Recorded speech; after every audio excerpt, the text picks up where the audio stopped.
Bismillahirrahmanirrahim. Assalamualaikum warahmatullahi wabarakatuh.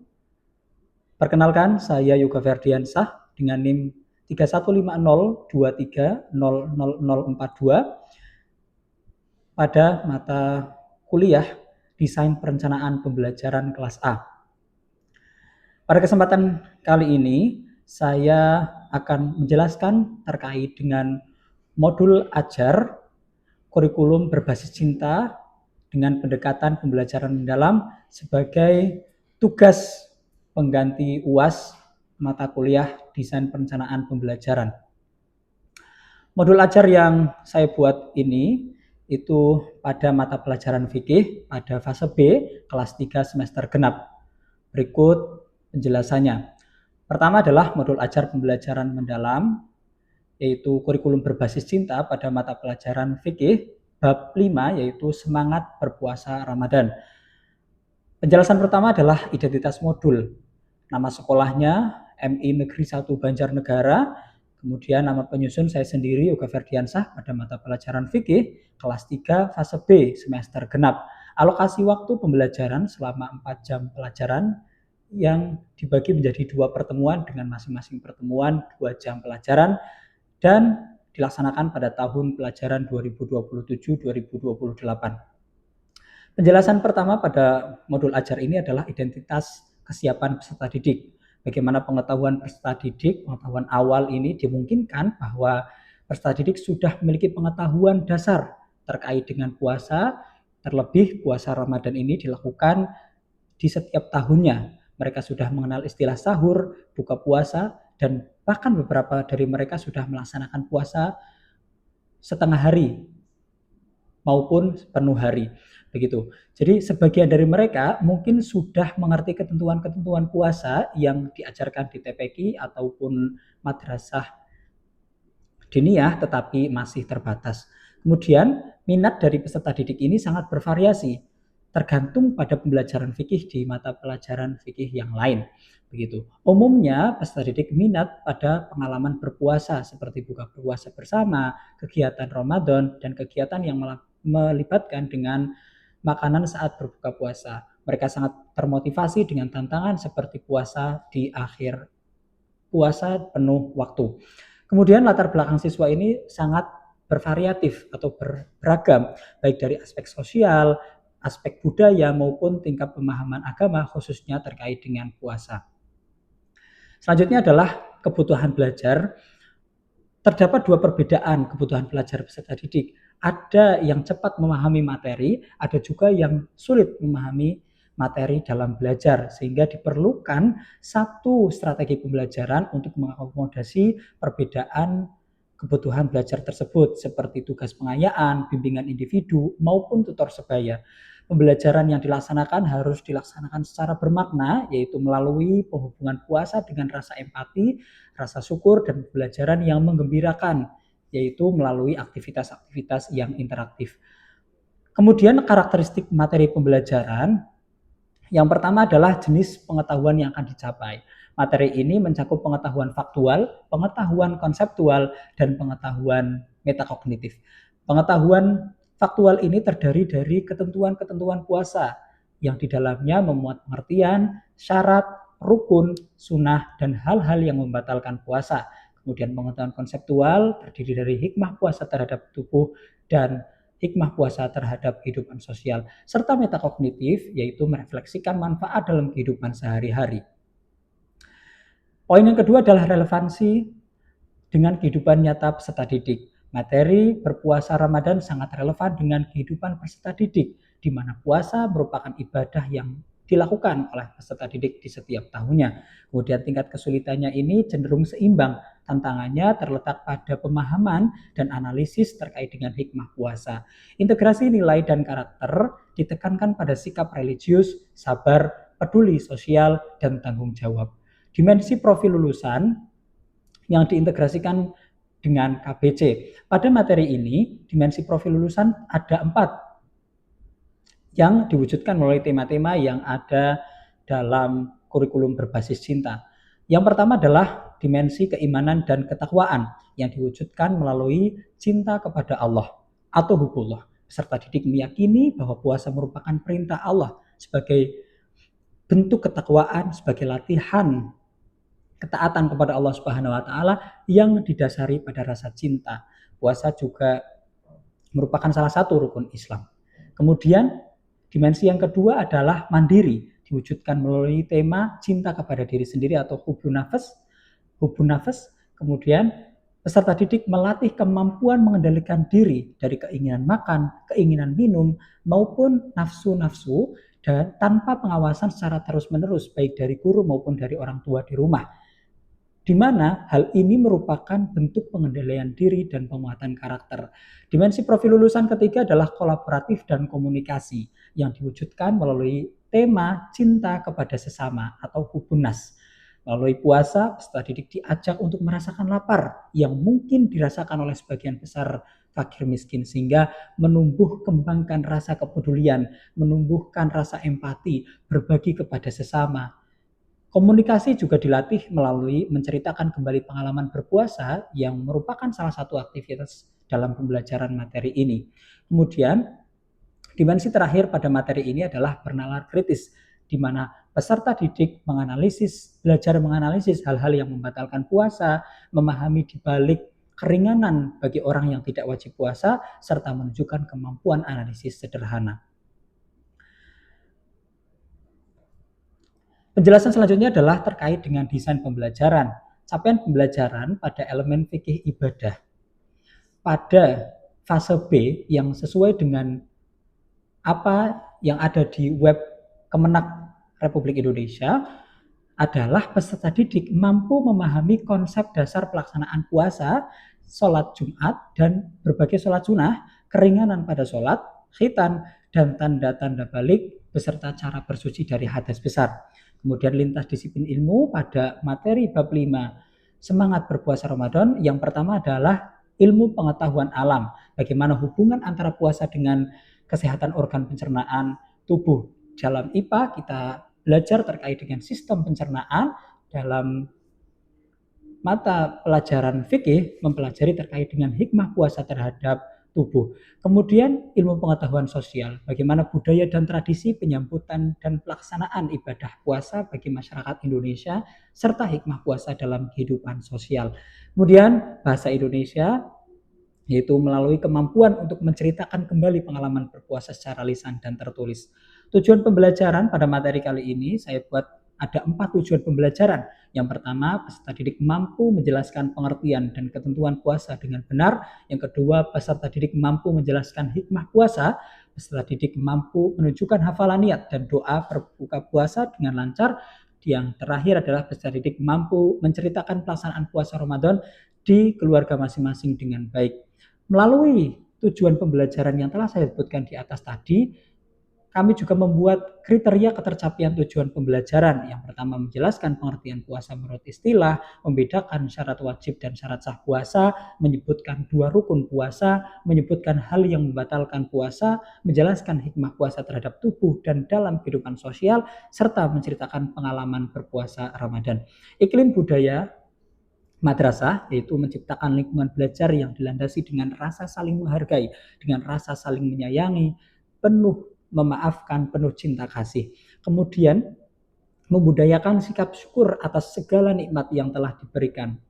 Kemudian mendorong budaya berpikir kritis, bertanya dan kreatif sebagai wujud dari cinta kepada ilmu pengetahuan.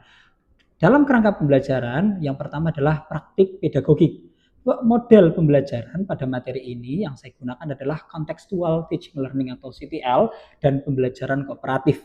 Kemudian pendekatan yang digunakan adalah pendekatan pembelajaran mendalam atau deep learning yang memuat 3 komponen, yaitu pembelajaran berkesadaran, bermakna, dan menggembirakan. Berikut penjelasannya. Yang pertama adalah pembelajaran berkesadaran atau mindful learning, dengan peserta didik mengamati gambar suasana berbuka puasa dan menceritakan pengalaman puasanya. Kemudian pembelajaran bermakna atau meaningful learning, yaitu peserta didik menghubungkan pengalaman puasanya dengan manfaat puasa bagi tubuh dan kehidupan sosial. Yang terakhir, pembelajaran menggembirakan atau joyful learning, yaitu pembelajaran yang dikemas dengan suasana menggembirakan dengan menggunakan metode pembelajaran interaktif seperti tanya jawab, diskusi, bercerita, dan lain-lain. Metode yang digunakan pada materi ini yaitu ceramah interaktif, tanya jawab, diskusi, bercerita, demonstrasi, PBL atau problem based learning, dan latihan atau drill. Strategi pembelajaran berdiferensiasi ada dua diferensiasi. Yang pertama diferensiasi konten dan diferensiasi proses. Diferensiasi konten itu menyajikan materi dalam bentuk cerita pengalaman, dan diferensiasi proses yaitu peserta didik dapat memahami atau dapat belajar menghafalkan niat dan doa berbuka puasa secara klasikal, kelompok maupun melalui bimbingan dari guru. Kemitraan belajar pada materi ini yaitu lingkungan belajar, lingkungan sekolah, yaitu guru, teman sebaya, lalu ada perpustakaan sebagai sumber belajar. Kemudian lingkungan masyarakat, bagaimana orang tua juga dilibatkan yang memiliki peran sangat strategis untuk mendidik, memantau praktik berpuasa peserta didik di rumah, terutama pada saat sahur dan buka puasa.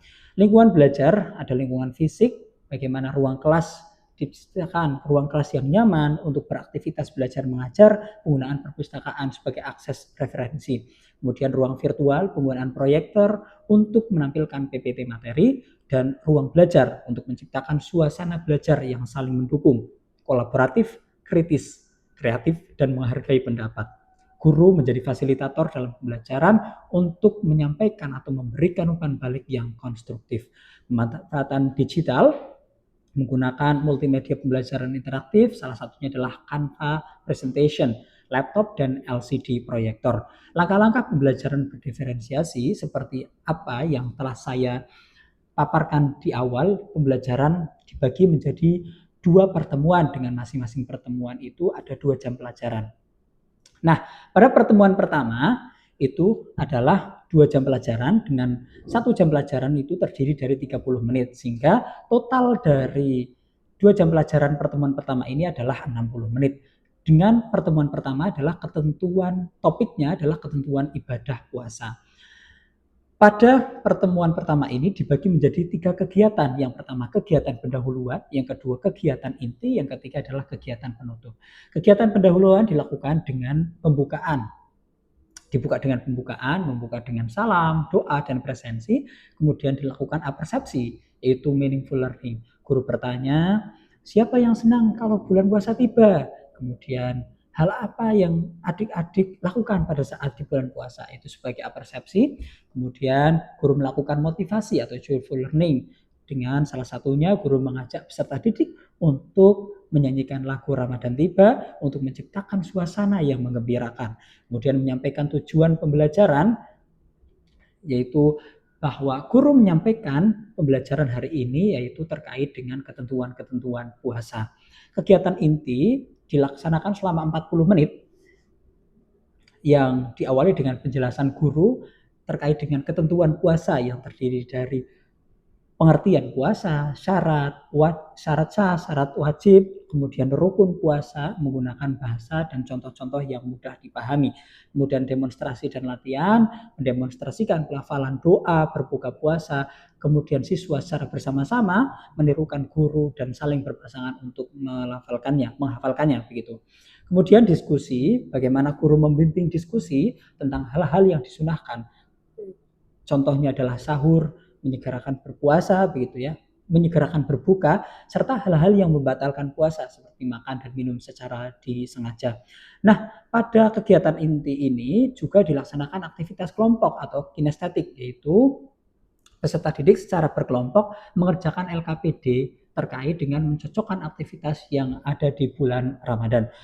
Nah, pembelajaran ini juga atau aktivitas kelompok ini dilakukan pembelajaran berdiferensiasi, yaitu diferensiasi proses, di mana guru berkeliling mendampingi setiap kelompok, memberikan bantuan kepada kelompok yang kesulitan.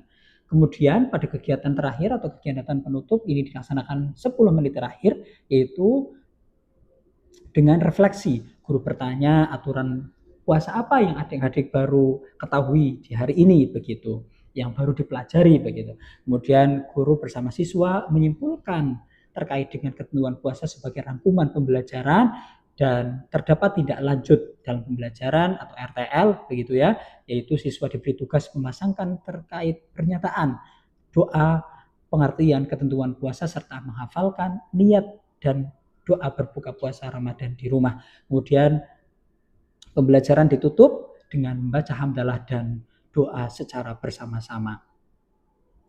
Kemudian pada pertemuan kedua, porsinya sama dengan 60 menit, 2 jam pelajaran, dan 10 menit awal untuk kegiatan pendahuluan, 40 menit kedua untuk kegiatan inti, dan 10 menit akhir untuk kegiatan penutup.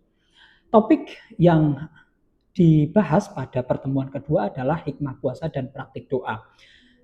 Pada kegiatan pendahuluan dibuka dengan salam, doa, dan presensi. Kemudian melakukan review yaitu mindful learning, guru meminta siswa untuk melafalkan niat puasa yang sudah dihafalkan di rumah.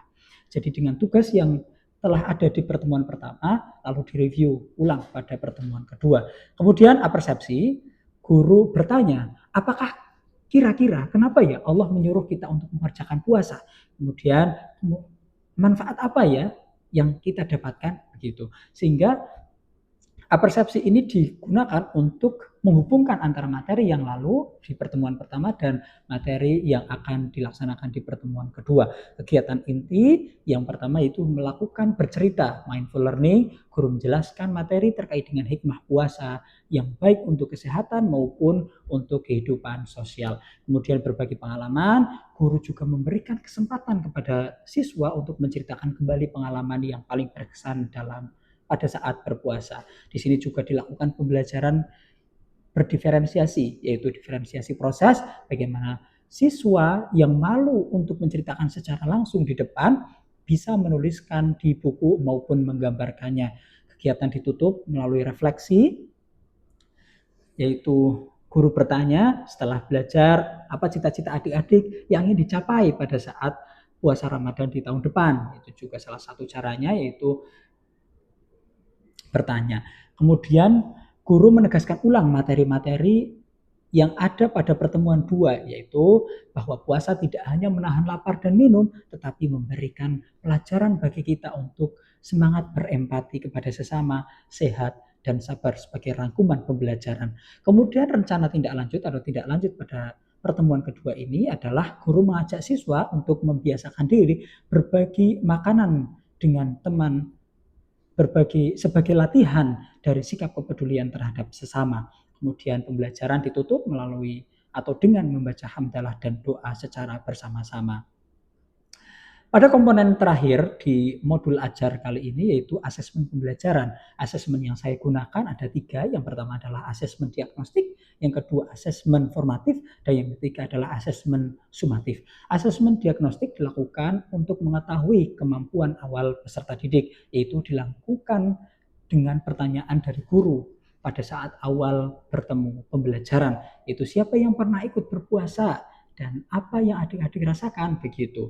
Ini untuk mengukur pemahaman awal peserta didik. Kemudian asesmen formatif yang dilakukan selama proses pembelajaran berlangsung, yang saya lakukan melalui 3 cara. Yang pertama tanya jawab, yaitu guru bertanya seputar materi seperti apa bedanya makan yang disengaja dan tidak disengaja saat berpuasa, kemudian menggunakan diskusi kelompok, mengamati keaktifan dari peserta didik pada saat membahas hikmah puasa. Kemudian observasi, mengamati kemampuan dari siswa dalam melafalkan niat, dalam melafalkan doa berbuka puasa selama latihan, dan mengamati sikap siswa selama proses kegiatan belajar mengajar. Asesmen sumatif pada materi ini yang saya gunakan adalah yang pertama produk proyek LKPD pada pertemuan pertama.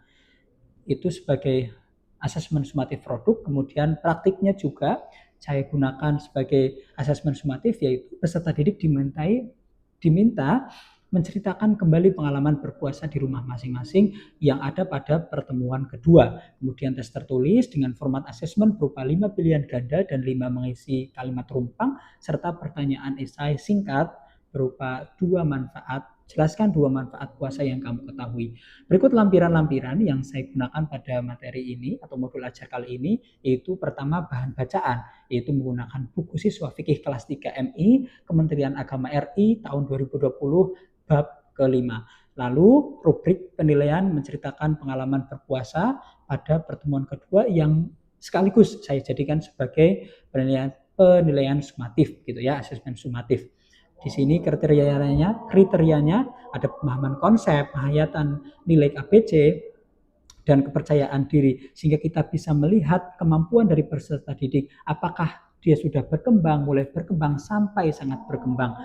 Kemudian lampiran yang ketiga adalah LKPD dari peserta didik. Bagaimana LKPD ini adalah mencocokkan aktivitas yang ada di bulan puasa, di mana aktivitas-aktivitas yang dianjurkan pada saat berpuasa maupun aktivitas-aktivitas yang harus dihindari pada saat berpuasa dengan kriteria yang sudah tertera pada LKPD di atas. Berikut paparan saya terkait dengan modul ajar pembelajaran mendalam pada kurikulum berbasis cinta. Sekian dan terima kasih. Assalamualaikum warahmatullahi wabarakatuh.